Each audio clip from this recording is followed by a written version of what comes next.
ತುಳುನಾಡ ಸಿರಿ N V Rao ಅವರ ತುಳು ಪಾರ್ದನ ಆಧಾರಿತ ಜಾನಪದ ಕಾದಂಬರಿ.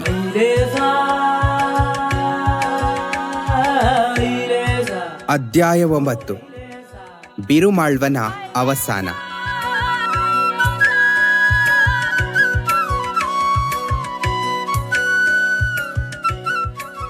ಐದನೆಯ ದಿನ ಮಗುವಿನ ಹುಟ್ಟುರಾಶಿ ಕೇಳಬೇಕು. ತಂದೆಯಾಗಲಿ ಅಜ್ಜಿಯಾಗಲಿ ಬರಲೆಂದು ಅಪೇಕ್ಷಿಸಿ 4ನೆಯ ದಿನ ಆಳ್ವ 3ನೆಯ ಓಲೆ ಬರೆದು ಕಳುಹಿದ. ಚಿರಂಜೀವಿ ಕಾಂತಣ ಪೂಂಜನಿಗೆ ಬಿರುಮಾಳ್ವನ ಆಶೀರ್ವಾದಗಳು. ಈ ಹಿಂದೆ ಬರೆದ 2 ಓಲೆಗಳಿಗೆ ನೀನಾಗಲಿ ಶಂಕರಿಯಾಗಲಿ ಬರಲಿಲ್ಲ. ಪ್ರತಿ ಓಲೆಯನ್ನಾದರೂ ಬರೆಯಲಿಲ್ಲ. ಕಾರಣ ತಿಳಿಯಲಿಲ್ಲ. ಇರಲಿ, ನಾಳೆ ಮಗು ಹುಟ್ಟಿ 5ನೆಯ ದಿನ. ಮಗುವಿನ ಹುಟ್ಟುರಾಶಿ ಕೇಳಬೇಕು. ಶುದ್ಧ ಪುಣ್ಯಾರ್ಚನೆ, ಮಗುವಿಗೆ ನಾಮಕರಣ. ಈಗಲಾದರೂ ನೀನು ಶಂಕರಿ ತಪ್ಪದೇ ಬರಬೇಕು. ಇತರ ವಿಚಾರ ಸಮಕ್ಷಮ. ಇತಿ ಆಶೀರ್ವಾದಗಳು. ಶಂಕರಿ ಬಿಂಕ ಕಾಂತಣ ಜಗ್ಗಲಿಲ್ಲ. ಬಗ್ಗನ ಕೈಯಲ್ಲೊಂದು ಮರುಓಲೆ ಬರೆದು ಕಳುಹಿದ. ಪೂಜ್ಯ ಮಾವಯ್ಯನವರಿಗೆ ಕಾಂತಣ ಪೂಂಜನು ಮಾಡುವ ಸಾಷ್ಟಾಂಗ ನಮಸ್ಕಾರಗಳು, ಬೇಡುವ ಆಶೀರ್ವಾದಗಳು. ಮಗುವಿನ ಹುಟ್ಟುರಾಶಿ ಫಲ ನೀವೇ ಹೋಗಿ ಕೇಳಿ ಬನ್ನಿ. ಮಗುವಿಗೆ ನಾಮಕರಣ ಮಾಡಿ. ನನಗೆ ಬಿಡುವಿಲ್ಲ. ಇಲ್ಲಿ ಇರುವವ ನಾನೊಬ್ಬ. ಇಲ್ಲಿಯ ಒಳಹೊರಗಿನ ಕಾರ್ಯಭಾರ ನೋಡಿಕೊಳ್ಳಬೇಕು. ಸಮಯವಾದಾಗ ನಾನು ಎಂದಾದರೂ ಬರುತ್ತೇನೆ. ಇತಿ ಬೇಡುವ ಆಶೀರ್ವಾದಗಳು. ಬಗ್ಗ ಬಸರೂರಿಂದ ಹಿಂದೆ ಬಂದ. ತಂದ ಮರುಓಲೆಯನ್ನು ಬಿರುಮಾಳ್ವನಿಗೆ ಕೊಟ್ಟ. ಓಲೆಯನ್ನು ಓದಿ ಆಳ್ವ ಚಿಂತಾಂತರಂಗನಾದ. ದೀರ್ಘ ನಿಟ್ಟುಸಿರು ಬಿಟ್ಟ. ಸಿರಿಯ ಬಳಿ ಬಂದ. ಅಳಿಯನ ಓಲೆಯ ಒಕ್ಕಣೆ ಓದಿದ. ಮಗುವಿನ ಹುಟ್ಟು ರಾಶಿ, ವೇಳೆ, ಗಳಿಗೆ ಫಲ ನಾನೇ ನಾಳೆ ಕೇಳಿ ಬರುತ್ತೇನೆ ಎಂದ. ಮರುದಿನ ಮುಂಜಾನೆ ಆಳ್ವ ಪ್ರಾತಃವಿಧಿಗಳನ್ನು ಪೂರೈಸಿದ. ಪುಣ್ಕೆದಡಿ ಭಟ್ಟರ ಮನೆಗೆ ತೆರಳಿದ. ಮನೆಯ ಮುಂದಿನ ಹೊರಚಾವಡಿಗೆ ಹೋದ. ಒಳಮನೆಯಲ್ಲಿ ದೇವರ ಪೂಜೆ ನಡೆಯುತ್ತಿತ್ತು. ಭಟ್ಟರ ಮಂತ್ರಘೋಷ ಕೇಳಿಸುತ್ತಿತ್ತು. ಭಟ್ಟರು ಘಂಟಾರವದೊಂದಿಗೆ ಮಂಗಳಾರತಿ ಎತ್ತಿದರು. ಪೂಜೆ ಮುಗಿಸಿದರು.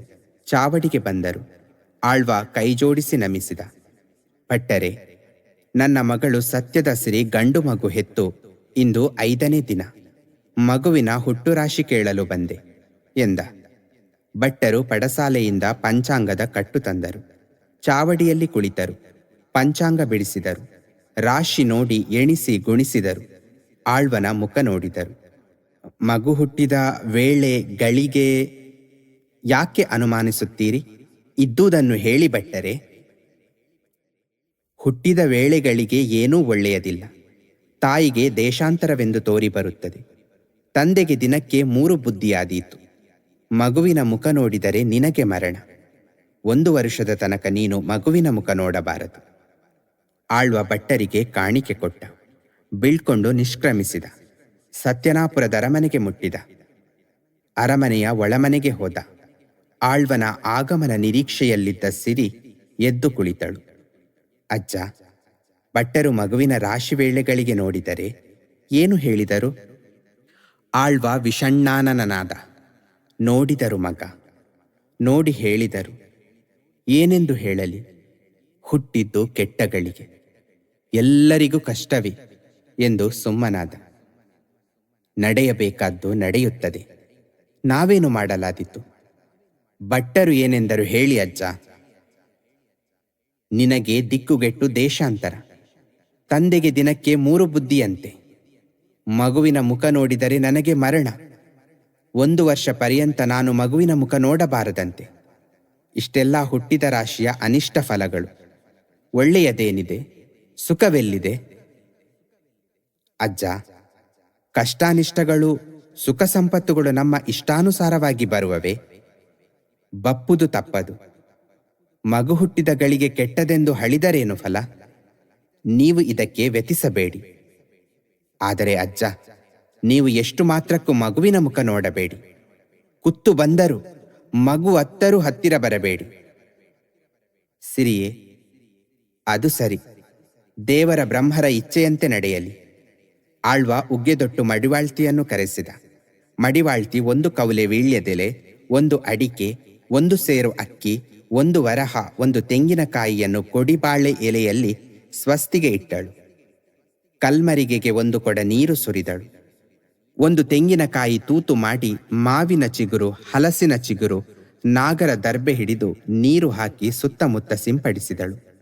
ಮಗುವಿಗೆ ವಜ್ರಮಾಲೋಕದ ಕುಮಾರ ಎಂದು ಹೆಸರಿಟ್ಟಳು. 16 ರಾತ್ರಿ ಕಳೆದ ಮೇಲೆ ಕುಮಾರನನ್ನು ಕುಂದಣದ ತೊಟ್ಟಿಲೊಳಿಟ್ಟು ತೂಗಬೇಕೆಂದು ಹೇಳಿದಳು. ಕುಮಾರ ಅಜ್ಜನ ಕಣ್ಣಿಗೆ ಬೀಳದಂತೆ ಸಿರಿ ಅನುದಿನ ಅಹರ್ನಿಶಿ ಅತಿ ಜಾಗರೂಕಳಾದಳು. ಅವಳು ತಪ್ಪಿದರೆ ದಾರು ಕುಮಾರನ ಆರೈಕೆಯಲ್ಲಿ ನಿತ್ಯ ನಿರತರಾದರು.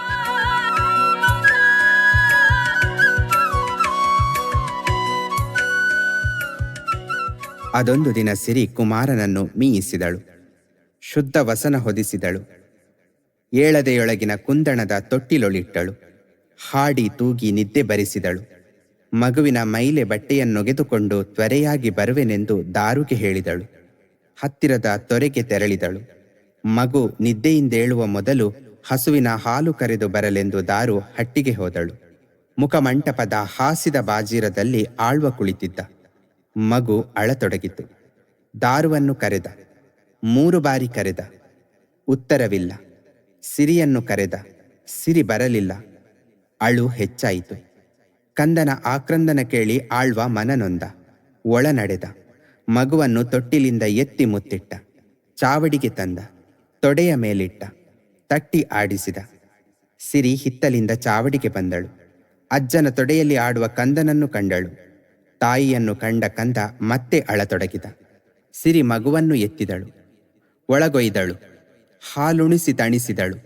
ತೊಟ್ಟಿಲೊಳಿಟ್ಟು ತೂಗಿ ಮಲಗಿಸಿದಳು. ಅಜ್ಜನಿಗೆ ಗಿಂಡಿ ಹಾಲು ತಂದಳು. ಆಳ್ವ ಕಣ್ಣು ಅರೆದೆರೆದು ಕಂಬಕ್ಕೊರಗಿದ್ದ. ಕರೆದಳು. ಮಾತಿಲ್ಲ. ಸ್ವರವೆತ್ತಿ ಮತ್ತೊಮ್ಮೆ ಕರೆದಳು. ಉತ್ತರವಿಲ್ಲ. ಮೈ ಕುಲುಕಿದಳು. ಮುಖವೆತ್ತಿದಳು. ಮರಳಿ ಕರೆದಳು. ಆಳ್ವ ದೊಪ್ಪನೆ ಬಿದ್ದ. ಉಸಿರು ನಿಂತಿತ್ತು. ನಾಡಿ ನೋಡಿದಳು. ಮಿಡಿತವಿಲ್ಲ. ಪ್ರಾಣ ಹಾರಿತ್ತು. ಅಯ್ಯೋ ಅಜ್ಜ, ನೀವು ಮಗುವಿನ ಮುಖ ನೋಡದಂತೆ ಎಷ್ಟು ಎಚ್ಚರದಿಂದ ಇಷ್ಟು ದಿನ ಕಳೆದೆ. ವರ್ಷ ಹತ್ತಿರವಾಯಿತು. ಇಂದೇಕೆ ಹೀಗಾಯಿತು? ಮಗು ಅತ್ತಿತೆಂದು ಎತ್ತಿ ಮುದ್ದಾಡಿ ಪ್ರಾಣ ಬಿಡುವಂತಾಯಿತೆ. ಇನ್ನು ನನಗೆ ಗತಿಯಾರು? ಅಜ್ಜ, ನನಗೆ ದಿಕ್ಕು ಯಾವುದು? ದಾರಿ ತೋರುವವರ್ಯಾರು? ಎಂದು ಸಿರಿ ಮೃತನ ಮೇಲೆ ಬಿದ್ದು ರೋಧಿಸಿದಳು. ಅಜ್ಜರ ಅವಸಾನ ವಾರ್ತೆ ತಿಳಿಸಿ ಅಂತ್ಯಕ್ರಿಯೆ ಮಾಡಲು ಪತಿಯನ್ನು ಪ್ರಾರ್ಥಿಸುವುದೇ ಸರಿ ಎಂದು ನಿರ್ಧರಿಸಿದಳು. ಓಲೆ ಬರೆದಳು. ಪ್ರಿಯರ ಚರಣಾರವಿಂದಗಳಿಗೆ ಸಿರಿಯ ಪ್ರಣಾಮಗಳು.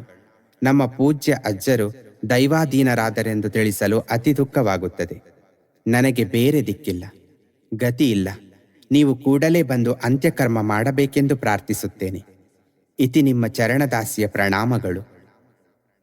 ಸಿರಿ ಬಗ್ಗನನ್ನು ಕರೆದಳು. ಓಲೆಯನ್ನು ಕೊಟ್ಟು ಬಸರೂರಿಗೆ ಕಳುಹಿಸಿದಳು. ಕಾಂತಣ ಓಲೆ ಬಿಚ್ಚಿ ಓದಿದ. ಓ ಹೋ, ನನಗೆ ಬೇರೆ ದಿಕ್ಕಿಲ್ಲ, ಗತಿಯಿಲ್ಲ ಎಂದು ವ್ಯಂಗ್ಯದ ನಗೆ ನಕ್ಕ.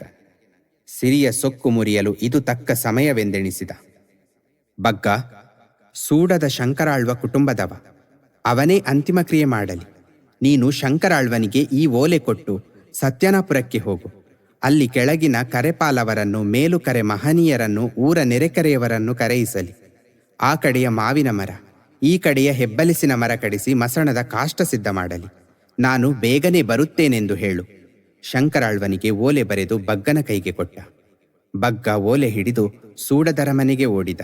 ಶಂಕರನಿಗೆ ತಲುಪಿಸಿದ. ಶಂಕರ ಓಲೆ ಬಿಚ್ಚಿ ಓದಿದ. ಪ್ರಿಯ ಶಂಕರಾಳ್ವರಿಗೆ ಕಾಂತಣ ಪೂಂಜನ ನಮಸ್ಕಾರಗಳು. ಸತ್ಯನಾಪುರದ ಅಜ್ಜರು ಇಂದು ಬೆಳಿಗ್ಗೆ ಮರಣ ಹೊಂದಿದರೆಂದು ಇದೀಗ ಸಿರಿಯಿಂದ ಬಂದ ಇದರೊಂದಿಗಿರುವ ಓಲೆಯಿಂದ ತಿಳಿಯಿತು. ಸತ್ಯನಾಪುರದಲ್ಲಿ ಹೆಣ ಹೊರಲು ನಾನು ಸಿದ್ಧನಾಗಿಲ್ಲ. ತನಗೆ ಬೇರೆ ದಿಕ್ಕಿಲ್ಲ, ಗತಿಯಿಲ್ಲವೆಂದು ಬರೆದಿದ್ದಾಳೆ. ಕುಟುಂಬದವರು ನೀವಿರುವಾಗ ಅಂತಿಮ ಕ್ರಿಯೆ ನೀವು ಮಾಡುವುದು ಸಮಂಜಸ. ನಿಮ್ಮ ಹಕ್ಕನ್ನು ಸ್ಥಾಪಿಸುವುದಕ್ಕೆ ಇದು ಸುಸಂದರ್ಭ. ನಿಮಗೆ ಸರಿದೋರಿದಂತೆ ಮಾಡಿ. ನನ್ನ ಸಹಕಾರ ಸಹಾಯ ಸದಾ ನಿಮಗಿದೆ. ಮಸಣದ ಕಾಷ್ಟ ಸಿದ್ಧವಾಗಲಿ. ನಾನು ಬೇಗನೆ ಬರುತ್ತೇನೆಂದು ಬಗ್ಗನ ಹತ್ತಿರ ಹೇಳಿ ಕಳುಹಿಸಿದ್ದೇನೆ. ಆದರೆ ಬರುವುದು ಅಸಂಭವ. ನೀವು ಹೋಗಿ ನಿಮ್ಮ ಕೆಲಸ ಮಾಡಿ. ಮುಂದಿನ ಕ್ರಮವೇನೆಂದು ಸಮಕ್ಷಮ ಮಾತಾಡಿ ನಿರ್ಧರಿಸೋಣ. ಇತಿ ನಮಸ್ಕಾರಗಳು. ನಾನು ಅಜ್ಜರ ಅಂತಿಮ ಸಂಸ್ಕಾರಕ್ಕೆ ಸರ್ವ ಸಹಾಯ ಮಾಡಲು ಈಗಲೇ ಸತ್ಯನಾಪುರಕ್ಕೆ ಹೊರಟು ಬರುತ್ತೇನೆಂದು ತಿಳಿಸು ಎಂದು ಹೇಳಿ ಶಂಕರ ಬಗ್ಗನನ್ನು ಕಳುಹಿಸಿದ. ಕೊನೆ ಮೀಸೆ ತಿರುವಿದ. ಇದೀಗ ಸರಿಯಾದ ಸಮಯ. ಚೆಲುವಾಯಿತು. ನನ್ನ ವಿಧಿಗೆ ಗೆಲುವಾಯಿತು. ಬದುಕಿರುವಾಗ ಅಧಿಕಾರ ಬಿಡಲಿಲ್ಲ. ಹಬ್ಬ, ಈಗಲಾದ್ರೂ ಮುದುಕ ಸತ್ತ. ಹಳೆಯ ಆಳ್ವ ಅಳಿದ ಮೇಲೆ ಅಳಿಯನಾದ ಈ ಎಳೆಯ ಆಳ್ವನಿಗೆ ತಾನೇ ಸತ್ಯನಾಪುರವನ್ನು ಆಳುವ ಅಧಿಕಾರ. ಉತ್ತರ ಕ್ರಿಯೆಯ ಅಧಿಕಾರ ನನಗಿದೆ. ಅಲ್ಲಿಯ ಸಂಪತ್ತಿಗೆ ನಾನಲ್ಲದೆ ಮತ್ತಾರು ಉತ್ತರಾಧಿಕಾರಿ. ಅಜ್ಜನ ಹೆಣ ಹೊತ್ತರೇನು? ಹೆಣದ 10 ಬಾರಿ ಹೆಚ್ಚು ಭಾರ ಹಣಕ್ಕೆ ಹಕ್ಕು ಸಿಕ್ಕಾಗ ಒಂದಲ್ಲ 10 ಹೆಣ ಹೊರಬಹುದು ಎಂದು ಮನದಲ್ಲಿ ನೆನೆದ. ಹೊಸ ವಸ್ತ್ರ ಮತ್ತಿತರ ಸನ್ನಾಹ ಸಮನಿಸಿದ. ಸತ್ಯನಾಪುರಕ್ಕೆ ತೆರಳಿದ. ಕಾಂತಣ ಪುಂಜ ಹೇಳಿದ ಸರ್ವ ವಿಚಾರವನ್ನು ಬಗ್ಗ ಸಿರಿಗೆ ತಿಳಿಸಿದ. ಶಂಕರಾಳ್ವ ಬರುವನೆಂದರುಹಿದ. ಕಾಂತಣ ಬರುವನೆಂದು ಸಿರಿ ಕಾದು ಕುಳಿತಳು. 2 ಬಾರಿ ಜನ ಕಳುಹಿಸಿ ಬೇಗ ಬರ ಹೇಳಿದಳು. ಆದರೆ ಕಾಂತಣ ಕಾಣಲಿಲ್ಲ. ಸುಡುವ ಕೆಲಸ ಮುಗಿಸಲಿ, ಮುಂದಿನ ಕ್ರಿಯೆಗೆ ಬರುವನೆಂದು ಹೇಳಿ ಆಳುಗಳನ್ನು ಹಿಂದೆ ಕಳುಹಿಸಿದ. ಸಾವಿನ ಸಂಕಟ ಸಮಯದಲ್ಲೂ ಕೈ ಹಿಡಿದ ಗಂಡ ಕೈಬಿಟ್ಟನಲ್ಲ ಎಂದು ಸಿರಿ ಕಡು ದುಃಖಪಟ್ಟಳು. ಕಣ್ಣೀರಿಟ್ಟಳು. ತಬ್ಬಲಿಯಾದ ತನಗೆ ಗಂಡನ ನೆರವು ಇಲ್ಲವಾಯಿತಲ್ಲ, ತನಗೆ ಮುಂದೇನು ದಾರಿಯೆಂದು ನೊಂದಳು. ದೇವರೇ, ಬ್ರಹ್ಮರೇ, ನಿಮ್ಮ ಬೆಂಗಾವಲೊಂದು ನನ್ನ ಪಾಲಿಗಿರಲಿ. ಅಜ್ಜನ ದಹನ ಅಂತಿಮ ಕ್ರಿಯೆ ಮಾಡಿಸುವಂತೆ ನಿಮ್ಮ ಬಲವಿರಲಿ ಎಂದು ನೆನೆದಳು. ಸಂಸ್ಕಾರಕ್ಕೆ ಸಕಲ ಸನ್ನಾಹ ಮಾಡಿಸಿದಳು.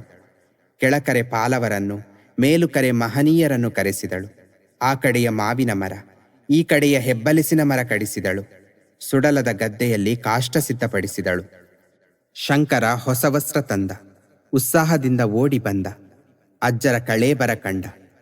ದುಃಖಿತನಂತೆ ನಿರ್ವಿಣ್ಣನಾದ. ಅಯ್ಯೋ ಅಜ್ಜ, ನಮ್ಮನ್ನು ಅಗಲಿದಿರಾ? ನಮಗೆ ಗತಿಯಾರು? ದಿಕ್ಕ್ಯಾರು? ಸತ್ಯನಾಪುರಕ್ಕೆ ದಾತಾರರ್ಯಾರು? ಹಾ ಹಾ ಎಂದು ಕಣ್ಣೀರರ್ಬರಿಸಿ ಬಿಸುಸೊಯ್ದ. ಸಿರಿ ಶೋಕಾಕ್ರಾಂತೆ. ಅವಳನ್ನು ಏಕಾಂತಕ್ಕೆ ಕರೆದ. ಸಾಂತ್ವನಗೊಳಿಸಿದ. ಕಾಂತಣ ಬರಲಿಲ್ಲ. ನೀನು ಕಾತರಳಾಗಬೇಡ. ಅಜ್ಜನ ಶವವನ್ನು ನಾನು ಸಾಗಿಸುತ್ತೇನೆ. ಸುಡಿಸಿ ಸದ್ಗತಿ ಕಾಣಿಸುತ್ತೇನೆ. ನನ್ನ ಋಣ ತೀರಿಸುತ್ತೇನೆ. ಸತ್ಯನಾಪುರದ ಸ್ಥಿರ ಚರ ಸೊತ್ತುಗಳ ಸರ್ವ ಹಕ್ಕನ್ನು ಮಾತ್ರ ನನಗೆ ಬರೆದುಕೊಟ್ಟು ಬಿಡು. ಅರಮನೆಯೊಳಗಿನ ಕಾರ್ಯಭಾರವನ್ನು ನೀನೇ ನೋಡಿಕೊಂಡಿರು. ಆಗದೆ ಎಂದ. ದುಸ್ಸಹ ದುಃಖದಿಂದ ಕೊರಗುತ್ತಿದ್ದ ಸಿರಿಗೆ ಶಂಕರನ ಮಾತು ಶಲ್ಯತುಲ್ಯವಾಯಿತು. ಹಕ್ಕಿನ ಮಾತಿಗೆ ಈಗಲೇ ಹೊತ್ತೆ. ಇದನ್ನು ಕೇಳಲು ನೀನ್ಯಾರು? ಅಜ್ಜನ ಶವವನ್ನು ಮುಟ್ಟಬೇಡ, ಹೋಗು ಎಂದು ಧಿಕ್ಕರಿಸಿ ನುಡಿದಳು. ದಾರುವನ್ನು ಕರೆದಳು. ದಾರು, ಯಾರೂ ಬೇಡ. ನಾವಿಬ್ಬರೇ ಶವವನ್ನು ಹೊರುವ, ಕಾಷ್ಟಕ್ಕಿಡುವ, ಸುಡುವ ಎಂದಳು.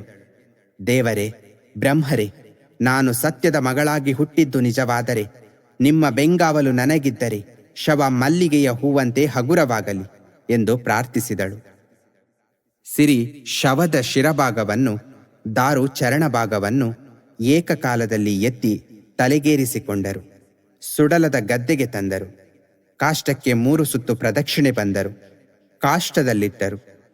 ಏನು ತಪ್ಪಿದ್ದರೂ ಮನ್ನಿಸಿ ಸ್ವರ್ಗಕ್ಕೆ ಸಂದು ಹೋಗಿ ಎಂದು ಸಿರಿ ಶಿರೋಭಾಗದಲ್ಲಿ ಅಗ್ನಿ ಇಟ್ಟಳು. ದಾರು ಚರಣಭಾಗಕ್ಕೆ ಅಗ್ನಿ ಸ್ಪರ್ಶಿಸಿದಳು. ಎಡಬಲ ಭಾಗದಿಂದಲೂ ಬೆಂಕಿ ಕೊಟ್ಟರು. ಅಜ್ಜರ ಶವ ದಗದಗನೆ ಉರಿಯಿತು. ಸುಟ್ಟು ಸುಡುಬೂದಿಯಾಯಿತು. ಅಜ್ಜರ ಅಂತ್ಯವಾಯಿತು. ನೆರೆದ ಜನ ಕಂಬನಿಯ ಕಾಣಿಕೆ ಅರ್ಪಿಸಿದರು. ಮನದಲ್ಲಿ ನೆನೆನೆನೆದು ಮನೆ ಸೇರಿದರು. ಸಿರಿ ದಾರು ಅರಮನೆಗೆ ಬಂದು ಮಿಂದು ಮಡಿಯುಟ್ಟರು. ಸಾವಿನ ಗಂಜಿ ಉಂಡರು. ಹಗಲು ಕಳೆಯಿತು. ಕತ್ತಲು ಕವಿಯಿತು. ಸಾವಿನ ನೋವು ಸಹಿಸುತ್ತಾ ಮಮ್ಮಲ ಮರುಗುತ್ತಾ ಮಲಗಿದರು. ಬೆಳಗಾಯಿತು. ಅರಮನೆಯಲ್ಲಿ ಎಂದಿನ ಸದ್ದು ಗದ್ದಲವಿಲ್ಲ.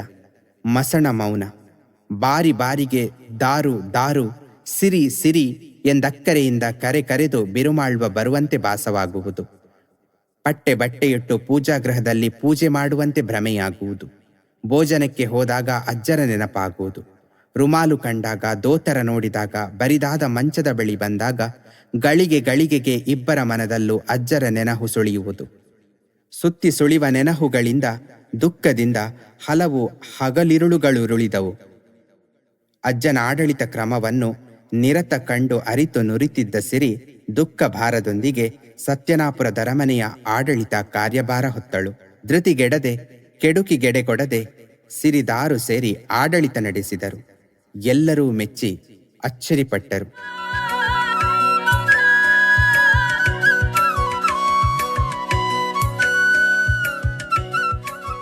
ಸತ್ಯನಾಪುರದಲ್ಲಿ ಅಜ್ಜರ ಅವಸಾನವಾಯಿತು. ಅವರ ಆಡಳಿತ ಅಂತ್ಯವಾಯಿತು.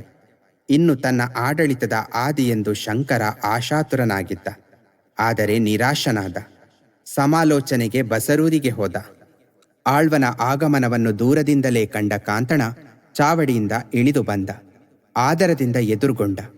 ಚಾವಡಿಗೆ ಕರೆತಂದು ಕುಳ್ಳಿರಿಸಿದ. ಆಳ್ವರೇ, ಬಿಸಿಲಿಗೆ ಬಸವಳಿದು ಬಾಯಾರಿ ಬಂದಿದ್ದೀರಿ, ಮೊದಲು ಇದನ್ನು ತೆಗೆದುಕೊಳ್ಳಿ ಎಂದು ಎಳನೀರಿತ್ತು ಉಪಚರಿಸಿದ. ತೃಷೆ ತಣಿಸಿದ. ಕಾಯಿವಿಳ್ಯ ಕೊಟ್ಟು ಸನ್ಮಾನಿಸಿದ. ಸತ್ಯನಾಪುರಕ್ಕೆ ಹೋದಿರಾ? ಎಲ್ಲ ಸರಿಯಾಗಿ ನಡೆಯಿತಷ್ಟೇ? ಹೌದು, ಹೋದೆ, ನೋಡಿದೆ, ಮಾತಾಡಿದೆ. ಮಾಡುವುದೇನು? ನೆನೆಸಿದಂತೆ ನಡೆಯಲಿಲ್ಲ, ಪ್ರಯೋಜನವಿಲ್ಲ. ಅಂದರೆ ಹಕ್ಕು ಬರೆದು ಕೊಡಲೊಪ್ಪಲಿಲ್ಲವೇ? ಇಲ್ಲ. ಬಲೆ ಗರ್ವದ ಹೆಣ್ಣು ಅವಳು. ಶವ ಮುಟ್ಟುವುದು ಬೇಡ, ಸುಡುವುದು ಬೇಡ, ತಾನೇ ಸುಡುತ್ತೇನೆ ಎಂದು ಹಠ ಕಟ್ಟಿದಳು. ಹೆಣ ಯಾರು ಹೊತ್ತರು? ಅವರಿಬ್ಬರೇ, ಅವಳು ಮತ್ತೆ ದಾರು. ಹೆಣ ಹೊತ್ತರು, ಕಾಷ್ಟದಲ್ಲಿಟ್ಟರು, ಸುಟ್ಟು ಸುಡುಬೂದಿ ಮಾಡಿಬಿಟ್ಟರು. ಹಬ್ಬ, ಏನು ಗರ್ವ, ಏನು ಧೈರ್ಯ, ಏನು ಸ್ಥೈರ್ಯ! ಗರ್ವ ಇನ್ನೆಷ್ಟು ದಿನ? ಮೆಲ್ಲಗೆ ಎಲ್ಲ ಇಳಿಯುತ್ತದೆ. ಇನ್ನು ಯಾವ ಗಂಡು ಬಲವಿದೆ ಅವಳಿಗೆ? ಪೂಂಜರೆ, ಇಷ್ಟು ಕಾಲವಾದರೂ ಅವಳ ಗರ್ವವೆಷ್ಟೆಂದು ನಿಮಗೆ ತಿಳಿಯಲಿಲ್ಲ. ಅದು ಸುಲಭವಾಗಿ ಇಳಿಯುವುದಲ್ಲ, ಏನಾದರೂ ಮಾಡಿ ಇಳಿಸಬೇಕು. ಗಂಡು ಬಲವಿಲ್ಲದಿದ್ದರೇನು, ಅವಳಲ್ಲಿ ಅಚಲ ಛಲವಿದೆ. ಅಜ್ಜ ಸತ್ತರೇನು, ಅರಮನೆ ಆಸ್ತಿ ಅವಳಿಗಿದೆ. ದಾರು ಸೇರಿ ಅವಳ ಕಾರುಬಾರು ಭಾರಿ ಜೋರಾಗಿ ನಡೆಯುತ್ತಿದೆಯಂತೆ. ಅಲ್ಲಿಯ ಹಕ್ಕಿರುವವರೆಗೆ ಅವಳಿಗೆ ಸೊಕ್ಕಿರುವುದು. ಹಕ್ಕಿಲ್ಲದಂತೆ ಮಾಡಿದರೆ ದಿಕ್ಕಿಲ್ಲ, ದಿಕ್ಕಿಲ್ಲದಿದ್ದರೆ ಸೊಕ್ಕಿಲ್ಲ. ಪೂಂಜರಿ, ಸರಿಯಾಗಿ ಹೇಳಿದಿರಿ. ಆದರೆ ಹಕ್ಕಿಲ್ಲದಂತೆ ಮಾಡುವುದು ಹೇಗೆ? ನ್ಯಾಯಕೂಟ ಸೇರಿಸುವುದು. 10 ಜನ ಸೇರಿ ನಿಮಗೆ ಅಲ್ಲಿಯ ಸರ್ವ ಹಕ್ಕೆಂದು ಹೇಳಿದರೆ ಮುಗಿಯಿತು. ನ್ಯಾಯಕೂಟ ಸೇರಿಸಿ ಅವರನ್ನು ಸರಿ ಮಾಡಿಕೊಳ್ಳಿ. ಕೂಟಕ್ಕೆ ಅವಳನ್ನು ಕರೆಸಿ ಎಲ್ಲ ಹಕ್ಕು ನಿಮಗೆಂದು ಬರೆಸಿಕೊಳ್ಳಿ. ಸತ್ಯನಾಪುರದ ಸರ್ವ ಹಕ್ಕು ಕಿತ್ತರೆ ಅವಳ ಸರ್ವ ಗರ್ವ ಮುರಿದಂತೆ. ಆಗ ಹಕ್ಕಿಲ್ಲ, ದಿಕ್ಕಿಲ್ಲ. ನನ್ನ ಕಾಲಿಗೆ ಬೀಳುತ್ತಾಳೆ, ಹೇಳಿದಂತೆ ಕೇಳಿಕೊಂಡಿರುತ್ತಾಳೆ. ದುಷ್ಟದ್ವಯರ ಸಮಾಲೋಚನೆ ಸಮಾಪ್ತಿಯಾಯಿತು. ಶಂಕರ ಸರಿಯೆಂದು ಸಮ್ಮತಿಸಿದ. ಸಂತಸದಿಂದ ಸೂಡದ ಬೀಡು ಸೇರಿದ. ಬೇಕಾದವರನ್ನು ಭೇಟಿ ಮಾಡಿದ. ನ್ಯಾಯಕೂಟಕ್ಕೆ ಕರೆದ.